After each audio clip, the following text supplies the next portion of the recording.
मल्होत्रा परिवार के बड़े बेटे की शादी हो चुकी थी और अब वो अपने छोटे बेटे के लिए लड़की ढूंढ रहे थे। फिर एक दिन सब घर वाले छोटे बेटे रोहन के लिए लड़की देखने गए तो सबसे पहला झटका घर की बड़ी बहू यानी कविता को लगा।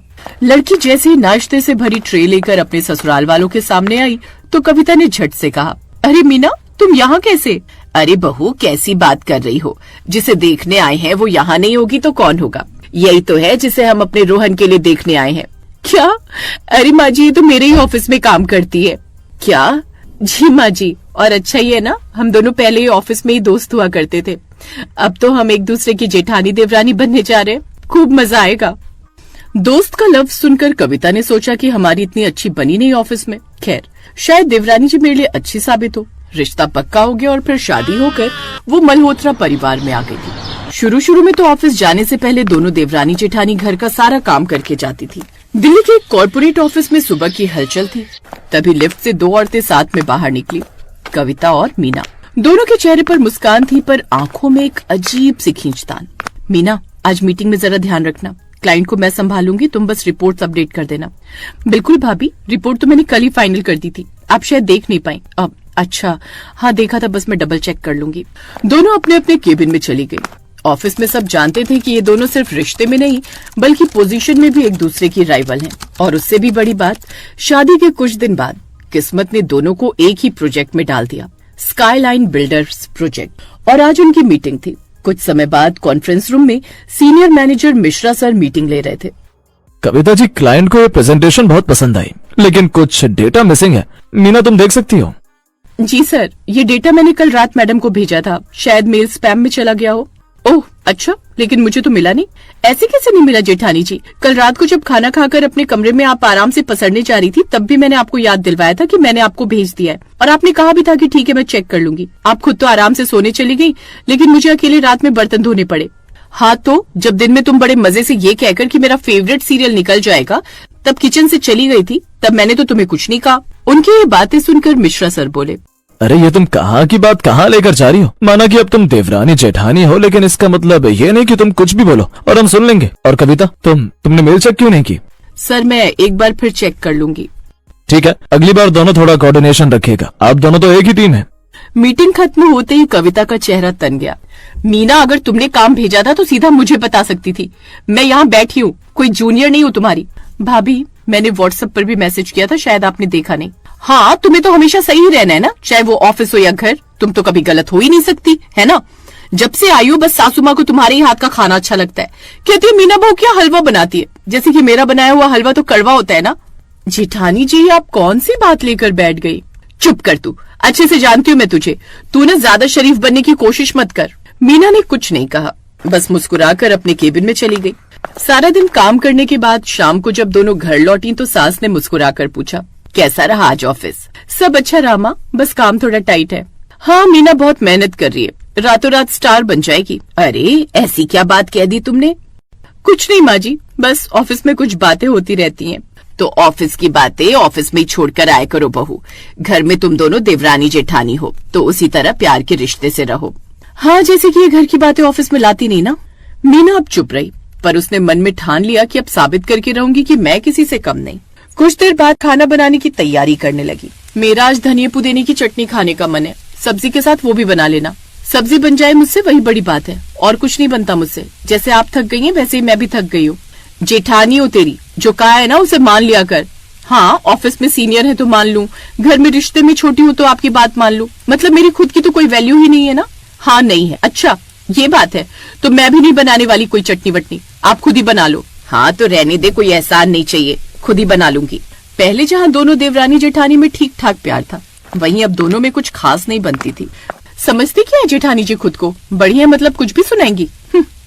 मीना और कविता दोनों के मन में एक ही ख्वाहिश थी कि इस बार तो प्रमोशन मुझे ही मिलेगा। अगर मैं ये प्रोजेक्ट संभालूं तो मैं खुद को साबित कर पाऊंगी। मैंने इस कंपनी के लिए 5 साल दिए, हक मेरा बनता है, अब मुझे जी तोड़ मेहनत करनी ही होगी। अब दोनों ने तैयारी शुरू की। मीना देर रात तक रिपोर्ट्स बनाती और कविता पुराने क्लाइंट से नेटवर्क बढ़ाती, और इसी चक्कर में अब दोनों देर तक अपने अपने काम पर पूरा फोकस करने लगी। फिर एक शाम दोनों ऑफिस में देर तक रुक गई। बाहर हल्की बारिश हो रही थी। जेठानी जी घर चलें, बहुत देर हो गई है, तुम जाओ, मुझे कुछ फाइल्स देखनी है। अच्छे से जानती हूँ मोहतरमा को। सोच रही है कि काम का बहाना बनाकर मैं देर तक ऑफिस में रुक जाऊंगी और देवरानी तब तक घर के सब काम करके रखेगी। तभी बहाना लगाते हुए मीना ने कहा, ठीक है फिर मैं भी रुक जाती हूँ, साथ काम कर लेते हैं। जरूरत नहीं है, मुझे किसी की मदद नहीं चाहिए। मीना ने आह भरी और चुपचाप अपनी सीट पर लौट गई, लेकिन तभी बिजली चली गई। भाभी अंधेरा हो गया। हाँ तो लैपटॉप की लाइट ऑन रखो, डरने की क्या बात है। डर नहीं लग रहा, बस लग रहा है कि हम दोनों कितने अजीब हैं, घर में साथ, ऑफिस में मुकाबले में। तभी वहां पर एक छिपकली आती है, जिसे देखकर कविता झट से जाकर मीना के पीछे छुप जाती है। आओ बचा ले मीना, तू तो जानती है मुझे छिपकली से कितना डर लगता है। ये देखकर मीना हंस पड़ी, फिर उसने छिपकली को वहां से भगा दिया। कविता चुप रही, पर उसके चेहरे पर हल्की मुस्कान आ गई। चलें घर, बाकी का काम घर चलकर कर लीजिएगा। बाहर मौसम खराब है, कहीं ज्यादा देर तक यहाँ रहे ना तो ऐसा ना हो कि सारी रात बारिश में ही रुकना पड़े। अब दोनों ओला करके साथ में घर चली जाती है। ऐसे ही कुछ दिन बीत जाते हैं। फिर एक दिन कंपनी में अफवाह फैली कि किसी ने प्रोजेक्ट की गोपनीय फाइल क्लाइंट को गलत डेटा के साथ भेज दी है। ये खबर मिलते ही मिश्रा सर ने तुरंत मीटिंग बुलाई। किसने की है गलती? फाइल मीना के नाम से गई है। जब तक जांच पूरी नहीं होती मीना, तुम्हें सस्पेंड किया जाता है। सभी की निगाहें मीना पर टिक गईं। सर मैंने तो सही रिपोर्ट भेजी थी। सर शायद गलती से पुरानी फाइल भेजती हो। नहीं भाभी, मैंने 2 बार चेक किया था। किसने की है गलती? फाइल मीना के नाम से गई है। जब तक जांच पूरी नहीं होती मीना, तुम्हें सस्पेंड किया जाता है। ये सुनकर अब ऑफिस में सन्नाटा छा गया। मीना के आंसू नहीं रुक रहे थे। घर आकर भी वो अपने कमरे में उदास बैठी रही। उस रात उसे नींद ही नहीं आई। अपनी देवरानी की ऐसी हालत देख उसे भी उस पर बड़ी दया आ रही थी। वो भी सारी रात नहीं सो पाई। रात भर कविता भी करवट ही बदलती रही। फिर देर रात उसने अपने लैपटॉप पर पुरानी मेल्स देखना शुरू किया। तभी उसकी नजर एक मेल पर पड़ी जो उसके सिस्टम से गलती से भेजी गई थी।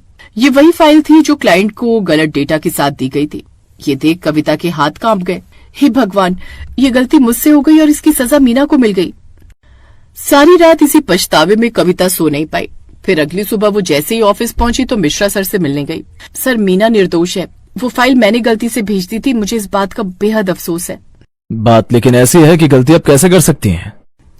आई एम सॉरी सर, ये मुझसे अनजाने में हो गया। कविता जी, सच बताने की हिम्मत की आपने, यही असली प्रोफेशनलिज्म है। फिर मीना को वापस ऑफिस बुलाया गया। मीना जब ऑफिस पहुंची तो कविता उसके सामने आई। मीना, मुझसे गलती हुई थी, मैं तुम्हें गलत समझ बैठी, मुझे माफ कर दो। भाभी मैं आपसे नाराज नहीं हूँ, आपने सच बोल दिया वही बड़ी बात है। मैंने हमेशा सोचा कि तुम मुझसे आगे निकलना चाहती हो, पर असल में तुम तो टीम की ताकत हो। फिर दोनों ने एक दूसरे को गले लगा लिया। फिर कुछ महीनों बाद जयपुर ब्रांच का उद्घाटन हुआ। इस बार कंपनी ने एक बड़ा फैसला लिया। इस ब्रांच को 2 महिलाओं की ज्वाइंट लीडरशिप मिलेगी, कविता और मीना। सभी हैरान लेकिन खुश थे। दोनों औरतें जो कभी प्रतिद्वंदी थीं, अब साथ मिलकर कंपनी की पहचान बन चुकी थीं।